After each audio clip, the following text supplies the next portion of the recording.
புதிய வழிகாட்டி நெறிமுறையில் திருத்தம் செய்ய கோரி எண்ணெய் நிறுவனங்களுடன் நடத்திய பேச்சுவார்த்தை தோல்வியடைந்ததை அடுத்து வரும் 25ஆம் தேதி முதல் நாடு தழுவிய காலவரையற்ற வேலை நிறுத்தம் அறிவிக்கப்பட்டுள்ளது.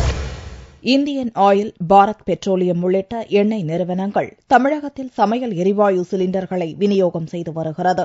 இந்நிறுவனங்கள் நுகர்வோர் நலனில் அக்கறை செலுத்தும் வகையில் SMS மூலம் பதிவு செய்தால் 2 நாட்களில் கேஸ் சிலிண்டர் விநியோகம் செய்யும் திட்டத்தை கொண்டு வந்துள்ளது. இதன்படி விநியோகம் செய்யாவிட்டால் கேஸ் சிலிண்டர் விநியோகஸ்தர்களுக்கு அபராதம் விதிக்கிறது. மேலும் புதியதாக 15 உத்தரவுகள் கொண்ட வழிமுறைகளையும் கொண்டு வந்துள்ளது. இதற்கு கேஸ் விநியோகஸ்தர்கள் எதிர்ப்பு தெரிவித்துள்ளனர். சமையல் எரிவாயு ஏஜென்ட்டுகள் சம்மேளனம் இந்த நடைமுறைக்கு கடும் எதிர்ப்பு தெரிவித்து வரும் 25ஆம் தேதி முதல் காலவரையற்ற வேலை நிறுத்தத்தை அறிவித்துள்ளது.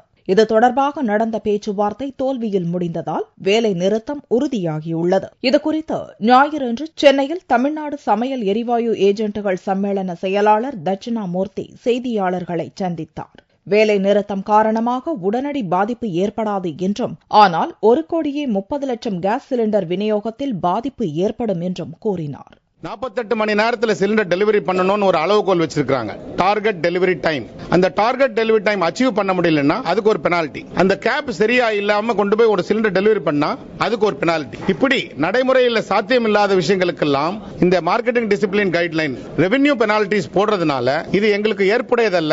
21/2/2014 அன்று இந்த மார்க்கெட்டிங் டிசிப்ளின் கைட்லைன் 2014 நடைமுறைக்கு வந்தது. இது நடைமுறைக்கு வந்ததுனால 25/2/2014 அன்று நாங்க காலவரையற்ற வேலை நிறுத்தத்தில் ஈடுபட்டோம். இந்த வேலை நிறுத்தத்தில் நாடு முழுவதும் உள்ள 15,000 ஏஜென்ட்டுகள் கலந்து கொள்வதால் கேஸ் தட்டுப்பாடு அபாயம் ஏற்படும் சூழல் உருவாகியுள்ளது.